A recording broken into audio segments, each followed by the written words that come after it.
Hello అండి. Welcome to my channel A to Z Telugu tips. ఈరోజు వీడియోలో ఫిష్ ఫ్రైని టేస్టీగా ఎలా చేసుకోవాలో చూపించబోతున్నాను. మామూలుగా చేపల ఫ్రై చేసేటప్పుడు ఆయిల్ తక్కువ వేసి ఫిష్ ఫ్రై చేస్తే ఫిష్ అనేది ప్యాన్కి అంటుకుపోతుంది.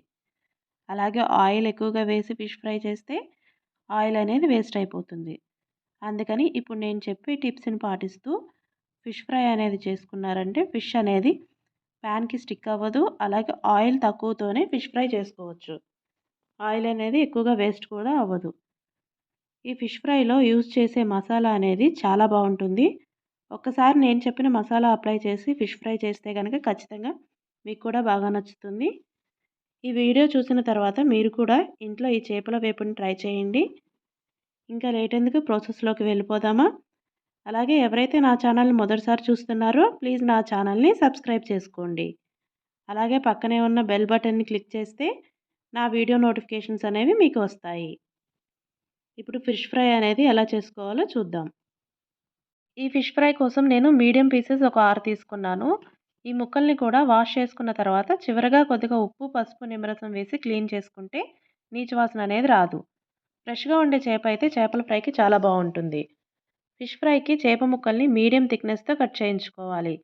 ముక్కను మరీ పలుచగా కట్ చేస్తే ఫ్రై చేసేటప్పుడు గట్టిగా అయిపోతుంది. అలాగే ఎక్కువ మందంగా కట్ చేసిన మసాలా అనేది ముక్క లోపలికి వెళ్ళదు. ముక్క కూడా తొందరగా వేగదు. ఈ టిప్స్ అన్ని పాటిస్తే ఫ్రై అనేది టేస్టీగా వస్తుంది. ఇప్పుడు నేను ఈ 6 చేప ముక్కల కోసం మసాలా అనేది ప్రిపేర్ చేస్తున్నాను. మీరు కూడా మీరు తీసుకున్న చేప ముక్కల క్వాంటిటీని బట్టి మసాలా అనేది ప్రిపేర్ చేసుకోవాలి. ఇప్పుడు మసాలా అనేది ఎలా ప్రిపేర్ చేయాలో చూసేద్దాం. మీరైతే వీడియోని స్కిప్ చేయకుండా చూడండి. మసాలా అనేది కరెక్ట్గా చేసుకుంటే ఫిష్ ఫ్రై చాలా టేస్టీగా ఉంటుంది. ముందుగా మసాలా ప్రిపేర్ చేసుకోవడానికి ఒక బౌల్ తీసుకోవాలి. బౌల్ తీసుకున్న తర్వాత రుచికి సరిపడా ఉప్పు, అలాగే కారం 1 టేబుల్ స్పూన్, అలాగే గరం మసాలా 1 టేబుల్ స్పూన్, అల్లం వెల్లుల్లి పేస్ట్ 1 టేబుల్ స్పూన్, అలాగే అరచెక్క నిమ్మరసం స్క్వీజ్ చేసుకోవాలి. కరివేపాకు ఒక రెబ్బ, కార్న్ ఫ్లోర్ 1 టేబుల్ స్పూన్.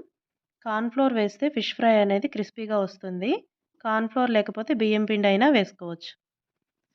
తర్వాత 1 టేబుల్ స్పూన్ ఆయిల్ వేసుకోవాలి. ఇలా నేను వీడియోలో చూపించిన విధంగా మసాలా అన్నీ వేసుకుని బాగా మిక్స్ చేసుకోవాలి. ఈ మసాలాలని ప్రిపేర్ చేసుకోవడం చాలా ఈజీ. తక్కువ ఇంగ్రీడియంట్స్తోనే మన ఇంట్లో ఉండే వాటితోనే ప్రిపేర్ చేసుకోవచ్చు. తర్వాత కొద్దిగా వాటర్ పోసుకుని మిక్స్ చేసుకోవాలి. నేను వీడియోలో చూపించిన విధంగా కన్సిస్టెన్సీ అనేది ఉంటే సరిపోతుంది. ఇలా మసాలా ప్రిపేర్ చేసుకున్నాక చేప ముక్కలకి మసాలా అనేది అప్లై చేసుకోవాలి. నేను వీడియోలో చూపించిన విధంగా మసాలా అనేది ముక్కలకి అప్లై చేయాలి. ముక్కకి 2 వైపులా అప్లై చేసుకోవాలి. ఇలా అప్లై చేసుకున్న తర్వాత కొద్దిగా కొత్తిమీరని పైన చల్లుకోవాలి. కొత్తిమీర ఫ్లేవర్ అనేది ముక్కలకి పట్టి చాలా బాగుంటుంది ఫిష్ ఫ్రై అనేది. చాలామందికి ముక్క లోపలికి మసాలా అనేది వెళ్ళలేదు, అలాగే ముక్క టేస్ట్గా లేదని అంటుంటారు. ఇలా కాకుండా ఉండాలంటే నేను ఒక చిన్న టిప్ చెప్తాను చూడండి. మసాలాని ముక్కలకి పట్టించిన తర్వాత ఒక గంట పాటు ముక్కల్ని ఫ్రిడ్జ్లో పెడితే మసాలా అంతా ముక్కలకి పట్టి ఫిష్ ఫ్రై అనేది టేస్టీగా వస్తుంది. ఈ టిప్‌ని పాటించి చూడండి. మీకు కూడా ఫిష్ ఫ్రై అనేది టేస్టీగా వస్తుంది. తర్వాత స్టవ్ ఆన్ చేసి కడాయి పెట్టుకొని 2 టేబుల్ స్పూన్ ఆయిల్ వేసుకొని హీట్ అయ్యాక చేప ముక్కల్ని వేసుకొని వేయించుకోవాలి. మీరు తీసుకున్న ప్యాన్‌ని బట్టి ముక్కలు అనేది వేసుకొని వేయించుకోవాలి. అన్నీ ఒకేసారి వేస్తే ముక్కని తిరగేసేటప్పుడు ఇరుకుగా ఉండి ముక్క విరిగిపోతుంది. అందుకని 1 లేదా 2 ముక్కలను మాత్రమే వేయించుకుంటే ఈజీగా ఉంటుంది. అలాగే స్టవ్ అనేది మీడియం ఫ్లేమ్‌లో పెట్టుకుంటే మసాలా కూడా ముక్క లోపలికి వెళ్ళి బాగా కుక్ అవుతుంది. ఇలా ఒకవైపు వేగిన తర్వాత ముక్కని తిరగేసి వేయించుకోవాలి. ఇలా గోల్డెన్ బ్రౌన్‌లోకి వచ్చిన తర్వాత ముక్కని తీసుకొని పక్కన పెట్టుకోవాలి. ఇలా ఒక్కొక్కటిగా ముక్కల్ని వేయించుకుంటూ పక్కన పెట్టుకోవాలి. ఇంతేనండి ఫిష్ ఫ్రై చూసారా ఎంతో ఈజీగా చేసుకోవచ్చు. ఫిష్ ఫ్రై రాని వాళ్ళు కూడా ఈ వీడియోని చూస్తే ఈజీగా చేసేస్తారు. ఇది పప్పుచారు, రసం లాంటి వాటిల్లో సైడ్ డిష్‌గా చాలా బావుంటుంది. మీరు కూడా ఈ రెసిపీని నేను చెప్పిన పద్ధతిలో ఒకసారి ట్రై చేసి టేస్ట్ ఎలా వచ్చిందనేది నాకు కమెంట్ చేయండి. అలాగే ఈ రెసిపీని మీ ఫ్రెండ్స్‌కి, రిలేటివ్స్‌కి కూడా షేర్ చేయండి.